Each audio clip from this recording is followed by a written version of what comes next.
வணக்கம் நேர்களே, இன்னைக்கு நாம குரு பெயர்ச்சி பலன்கள் பற்றி பார்க்க போறோம். குரு பெயர்ச்சி 2025 மே மாதம் 15ஆம் தேதி ரிஷப ராசியிலிருந்து மிதுன ராசிக்கு பெயர்ச்சி ஆகிறார்.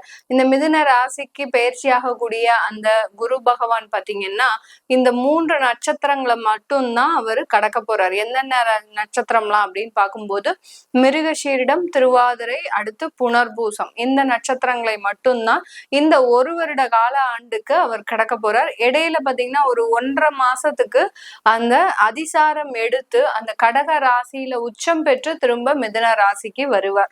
இதுதான் இந்த குரு பெயர்ச்சி இந்த ஒரு வருட காலத்திற்கு உண்டான ஒரு நிலையாக இருக்கு. இந்த குரு பெயர்ச்சி காலகட்டத்துல ஒவ்வொரு ராசி அன்பர்களுக்கும் என்ன மாதிரியான பலன்கள் இருக்கு, என்னென்ன மாற்றங்கள்லாம் இருக்கு அப்படின்றத நம்ம தெளிவா பார்க்க போறோம்.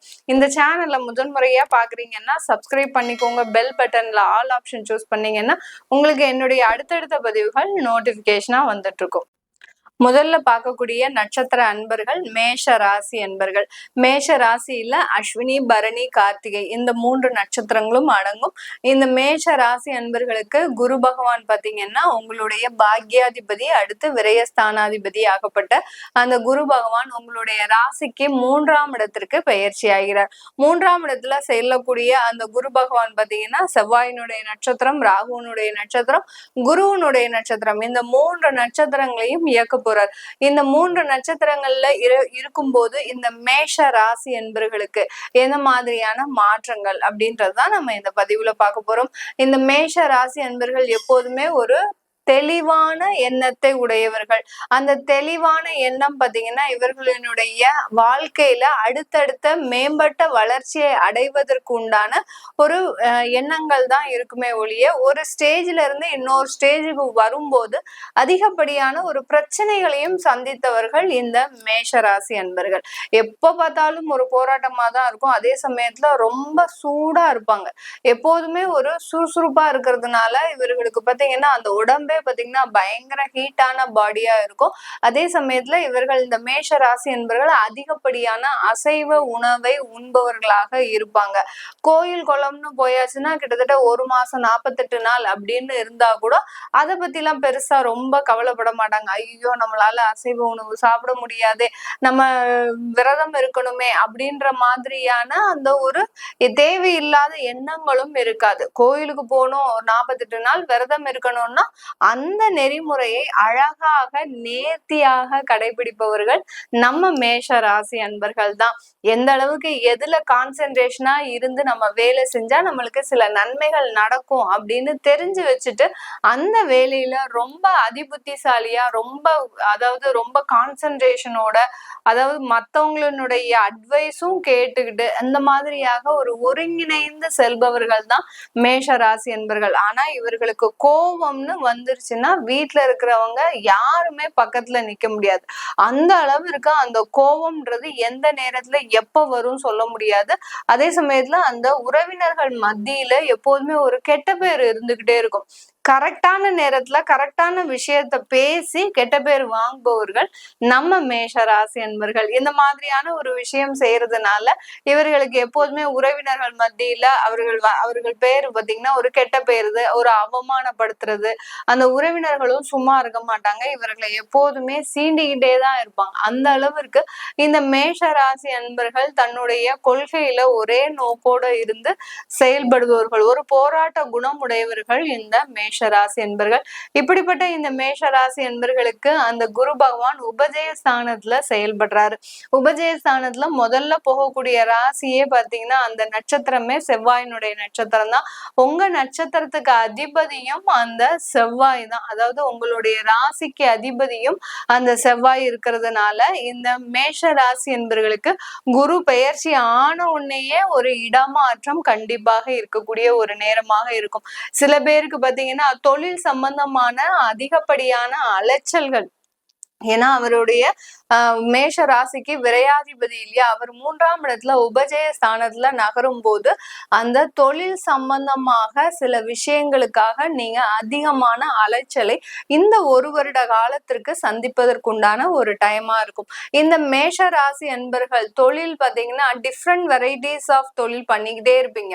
ஒரு தொழில்ல உங்களுக்கு அதிகப்படியான வருமானம் வருதோ வரலையோ, இன்னொரு தொழில ஒரு ஸ்டெப்னி மாதிரி, எப்படி நம்ம காருக்கெல்லாம் எக்ஸ்ட்ரா டயர் இருந்து ஏதாவது ஒரு ஆபத்து காலத்துல நமக்கு உதவுதோ, அதே மாதிரிதான் இவர்களுடைய மைண்ட் செட்டும் இருக்கும். ஒரு தொழிலை நம்பி நம்ம குடும்பத்தை நடத்த முடியாது, வாழ்க்கையை நடத்த முடியாது. அதனால எப்போதுமே ஒரு 3 தொழிலை செய்பவர்கள் நம்ம மேஷ ராசி என்பர்கள். இப்படிப்பட்ட இந்த மேஷ ராசி என்பர்களுக்கு இந்த தொழில் ஸ்தானாதிபதி, அதாவது அந்த சனி பகவான் பாத்தீங்கன்னா இந்த குருவின் பெயர்ச்சி காலகட்டத்துல அவர் விரயஸ்தானத்துல வந்துடுறார். இந்த குருவாகப்பட்டவர் 3ஆம் இடத்துல இருக்கும் போது அந்த தொழிலுக்காக அதிகப்படியான பிரயத்தனங்களை போடக்கூடிய ஒரு டைமா இருக்கும். இப்ப கடந்த வருடத்துல எல்லாம் பாத்தீங்கன்னா ஒரு தொழில் சம்பந்தமாக போறீங்கன்னா நீங்க எல்லாமே போன் கால்லயே பண்ணி முடிச்சிருப்பீங்க. சில விஷயங்களை ஆர்டர்ஸும் சக்சஸ்ஃபுல்லா எடுத்திருப்பீங்க. இப்போ நீங்க நினைக்கிற மாதிரி அவ்வளோ ஒரு ஈஸியா உங்களால ஆர்டர்ஸை எடுக்க முடியாது. நேர்ல போய் பார்ட்டியை பார்க்கணும், பார்த்து அவங்கள கன்வின்ஸ் பண்ணணும். அந்த கன்வின்ஸ் பண்ணினதுக்கு அப்புறம் அவங்கள 2 முறை அப்ரோச் பண்ணணும், மேலும் 2 முறை அப்ரோச் பண்ணணும். இந்த மாதிரியான அந்த தொழில்ல ஒரு ஆர்டர்ஸ் எடுக்கிறதுக்கே நீங்க அதிகப்படியான அலைச்சல்களையும் செலவுகளையும் சந்திக்கின்ற ஒரு நேரமாக தான் இந்த மேஷ ராசி என்பர்களுக்கு இந்த குரு பயிற்சி காலகட்டத்துல இருக்க போது. இந்த குரு பயிற்சி காலகட்டத்துல நகைக்கடை வியாபாரிகள், அடுத்து பாத்தீங்கன்னா பெரிய பெரிய ஷோரூம், கார் ஷோரூம் வச்சிருக்கிறவங்க, இவர்களுக்கு எல்லோருக்குமே நல்ல வருமானம், நல்ல ஒரு லாபம்ன்றது இந்த காலகட்டம் அதிகரிக்கக்கூடிய ஒரு நேரமாக இருக்கும். உங்களுடைய தொழிலை பாத்தீங்கன்னா மேலும் விரிவுபடுத்துவதற்கு, ஒரு இடத்துல இருந்து இப்போ ஒரு சேலத்துலயோ இல்ல ஈரோடுலயோ உங்களுடைய கடை வச்சிருக்கிறீங்க அப்படின்னா இன்னும் அந்த கடையினுடைய அளவை மேம்படுத்துவதற்குண்டான ஒரு நடவடிக்கைகளை எடுக்கக்கூடிய ஒரு நேரமாக தான் இந்த மேஷ ராசி என்பர்களுக்கு இருக்க போகுது. இந்த மேஷ ராசி என்பர்களுக்கு இந்த 3ஆம் இடத்துல இருக்கக்கூடிய அந்த குருவினுடைய பார்வை எங்கெங்கெல்லாம் படுது நம்ம முதல்ல பார்க்கணும். ஏன்னா முதல்ல அவர் அந்த செவ்வாய், அடுத்து ராகு, அடுத்து குரு, இந்த மாதிரியான நட்சத்திரங்கள் எல்லாம் பயணிக்க போறாரு. அப்படி இருக்கும்போது இந்த மேஷ ராசி என்பர்களுக்கு அந்த தடைகள், அடுத்து சுறுசுறுப்பாக வேலை செய்யக்கூடிய ஒரு நேரம், நேர்மையாக சில விஷயங்களை செய்யக்கூடிய ஒரு நேரமாக தான் இந்த மேஷ ராசி என்பர்களுக்கு இருக்க போது. அப்படிப்பட்ட அந்த குருவனுடைய பார்வை இவர்களுக்கு எந்தெந்த இடத்துல எல்லாம் விழுது அப்படின்னு பார்க்கும்போது, இந்த குருவனுடைய பார்வை உங்களுடைய ராசிக்கு 7ஆம் இடத்துல விழுது. குரு பார்வை இருக்கா மேடம், குரு பார்வை இருக்கா மேடம், இப்பவாவது கல்யாணம் ஆயிடுமா மேடம், இப்பவாவது கல்யாணம் ஆயிடுமா மேடம் அப்படின்னு நிறைய மேஷராசி அன்பர்கள் கேட்டுக்கிட்டே இருக்கிறீங்க. அந்த மேஷ ராசி அன்பர்களுக்கு அந்த குரு பகவானின் பார்வையாகப்பட்டது மிதுன ராசியிலிருந்து உங்களுடைய ராசிக்கு 7ஆம் இடத்தை முதல்ல பார்க்கிறார். அந்த 7ஆம் இடத்தை பார்க்கும்போது திருமண பாக்கியங்கள் கூடி வரக்கூடிய ஒரு நேரமாக இருக்கும். யார் யாருக்கெல்லாம் ஒரு வருடம் 2 வருடம் திருமண தடைகள் இருக்கோ அவர்களுக்கு எல்லோருக்குமே இந்த காலகட்டம் நல்ல ஒரு திருமண வாய்ப்புகளை ஏற்படுத்தி கொடுக்கக்கூடிய ஒரு நேரமாக இருக்கும். சில பேர் கேட்பாங்க, மேடம் 5 வருஷமா எனக்கு திருமண தடைகள் இருக்கு, நானும் ரொம்ப நாளா பார்த்துட்டு இருக்கிறேன், பட் எனக்கு எந்த விதமான ஒரு வரனுமே அமைய மாட்டேங்குது, எனக்கு லவ் பிரேக்கப் ஒரு 3 வாட்டி ஆயிடுச்சு, இந்த மாதிரி எல்லாம் இருக்கிறவங்க இருக்கிறாங்க. நிறைய பேர் பாத்தீங்கன்னா அந்த திருமணத்துல எப்போதுமே ஒரு தோல்வி, தேவையில்லாத அவமானங்கள், தேவையில்லாத அசிங்கங்களை இந்த மேஷராசி அன்பர்கள் செஞ்சுக்கிட்டே இருப்பாங்க. இதுக்கு காரணமே பாத்தீங்கன்னா உங்களுடைய அந்த லவ் பிரேக்கப் ஆகிறதுக்கு உண்டான ஒரு நேரம்லாம் பாத்தீங்கன்னா அவங்களுடைய அந்த ஒரு சடனா முடிவெடுக்கிறது, இப்போ இப்படிதான் எடுக்கணும் அப்படின்ற மாதிரியாக ஒரு நிதானமா யோசிச்சு முடிவெடுக்க முடியாம சடனா ஏதாவது ஒரு வார்த்தைகள் பேசிடுவீங்க, ஏதோ ஒரு யதார்த்தமான பேச்சு, இந்த மாதிரியான ஒரு அமைப்புகள் எல்லாம் இந்த மேஷ ராசி என்பர்களுக்கு ஏற்படுத்தி கொடுக்கக்கூடிய ஒரு நேரமாக இருந்திருக்கும் கடந்த காலத்துல. அதனால இந்த காலகட்டம் பாத்தீங்கன்னா 1 வருடம் இருக்கக்கூடிய திருமண தடைகளை மட்டும் அகற்றக்கூடிய ஒரு நேரமாக இருக்கும். பல ஆண்டுகளாக திருமணம் தடையாகவே இருக்கு அப்படின்றவங்களுக்கு இந்த குரு பயிற்சி சாதகமா இருக்குமா, எங்களுக்கு இந்த குரு பயிற்சினால திருமணம் நடைபெறுமா, பிரேக் ஆன காதல் திருமணங்கள் திரும்பியும் எங்களுக்கு சரியாகுமா அப்படின்லாம் கேக்குறவங்க இருக்கிறீங்க. பல ஆண்டுகள் உங்களுக்கு தடைகள் இருக்குன்னா கண்டிப்பா இந்த குரு பயிற்சி அதற்குண்டான நிவர்த்தியை கொடுக்காது. ஆனால் பல ஆண்டுகளாக திருமண தடைகள் இருக்கக்கூடிய இந்த மேஷ ராசி என்பவர்களுக்கு ஒரு பரிகாரத்தின் மூலமாக, ஒரு தெய்வ வழிபாட்டின் மூலமாக உங்களுக்கு இந்த குரு பெயர்ச்சி ஒரு நிவர்த்தியை ஏற்படுத்தி தரக்கூடிய ஒரு நேரமாகவும் இருக்கும். டைரக்டா திருமண வாய்ப்புகளுக்கு இந்த காலகட்டம் தடையாக இருக்கிறதுக்கு நிவர்த்தியை தராது. பட் தெய்வ வழிபாட்டின் மூலமாக உங்களுக்கு அந்த தடையை நீக்கக்கூடிய ஒரு சக்தியை இந்த குரு பயிற்சி கொடுக்கும். ஏன்னா உங்களுடைய பாக்கியஸ்தானத்தையும் அந்த குரு பகவான் பார்க்கிறார். பாக்கியஸ்தானம் பாத்தீங்கன்னா அவருடைய வீடையே அந்த குரு பகவான் பார்க்கறதுனால அந்த தெய்வ வழிபாட்டின் மூலமாக, ஒரு குலதெய்வ பிரார்த்தனையின் மூலமாக இந்த திருமண தடைகள் விலகுவதற்கு இந்த குரு பயிற்சி சாதகமாக இருக்க போது இந்த மேஷ ராசி என்பர்களுக்கு. அடுத்து உங்களுடைய 11ஆம் வீட்டை பார்க்கிறார். லாபஸ்தானத்தை பார்க்கறதுனால நான் ஏற்கனவே சொல்லிட்டேன், எந்த விதமான தொழில் செய்பவர்களாக இருந்தாலும் இந்த குரு பயிற்சி காலகட்டத்துல நல்ல வருமானம் பார்க்கக்கூடிய ஒரு நேரம். அந்த வருமானம் எந்த செலவுக்கு விரயமாகுதுன்றதுதான் இந்த காலகட்டம். உங்களுக்கு தேவையான கடன்களை அடைக்கிறது, உங்களுக்கு தேவையான ப்ராப்பர்ட்டி இன்வெஸ்ட்மெண்ட், உங்களுடைய குழந்தைகளுக்கு தேவையான செலவுகளை செய்வது.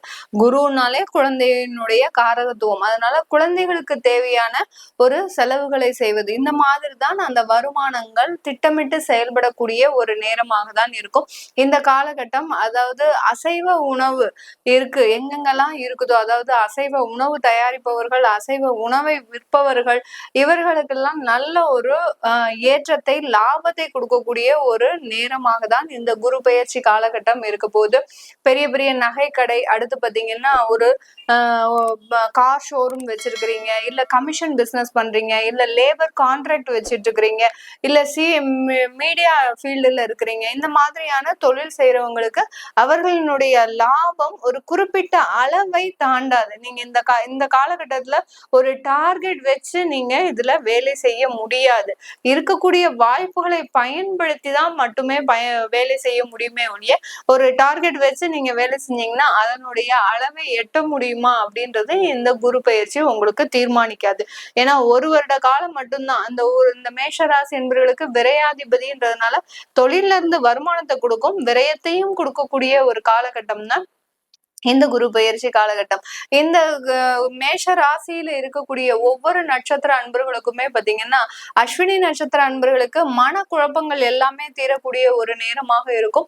அடுத்து பரணி நட்சத்திர அன்பர்களுக்கு வருமானங்கள் அதிகரிக்கும், ஆனா இடம் விட்டு இடம் மாற்றம் செய்யக்கூடிய ஒரு நேரமாக இருக்க போது பரணி நட்சத்திர அன்பர்களுக்கு. கார்த்திகை நட்சத்திர அன்பர்களுக்கு இந்த காலகட்டம் ஒரு நல்ல ஒரு பொறுப்புள்ள ஒரு உயர் பதவிக்கு உங்களை மாற்றம் செய்யக்கூடிய ஒரு நேரமாக தான் இருக்க போகுது. இந்த காலகட்டம், இந்த குரு பயிற்சி காலகட்டம் இந்த மேஷ ராசி அன்பர்களுக்கு நீண்ட நாள் வியாதிக்கு உண்டான தீர்வையும் கொடுக்கக்கூடிய ஒரு நேரமாக இருக்கும். 9ஆம் இடம் 11ஆம் இடம்ன்றது பாத்தீங்கன்னா நிவர்த்தியை கொடுக்கக்கூடிய ஒரு ஸ்தானம், நல்ல ஒரு மகிழ்ச்சியை கொடுக்கக்கூடிய ஒரு ஸ்தானமாக இருக்கிறதுனால இந்த காலகட்டம் உங்களுக்கு நல்ல ஒரு மருத்துவம் சம்பந்தமான ஒரு நிவர்த்தின்றது இந்த மேஷ ராசி அன்பர்களுக்கு கிடைக்க போகுது. இது எல்லாமே நம்ம கோச்சார நிலவரப்படி பலன்களை சொல்லிட்டு வந்துட்டு இருக்கிறோம். உங்களுடைய திசாபுத்தி பலன்கள் உங்களுக்கு உங்களுடைய ஜாதகத்துல அந்த குரு பகவான் எந்த இடத்துல இருக்கிறாரு, அதனால கிடைக்கக்கூடிய இந்த குரு பயிற்சி பலன்கள் எப்படி இருக்கும் அப்படின்னு கேட்கணும் விருப்பப்படுறவங்க கீழே இருக்கிற நம்பருக்கு வாட்ஸ்அப்ல அப்பாயின்மெண்ட் வாங்கிக்கிட்டு நீங்க என்கிட்ட கன்சல்ட் பண்ணிக்கலாம். உங்களிடம் இருந்து விடைபெறுவது உங்கள் ஆஸ்ட்ரோ பூர்ணா. நன்றி, வணக்கம்.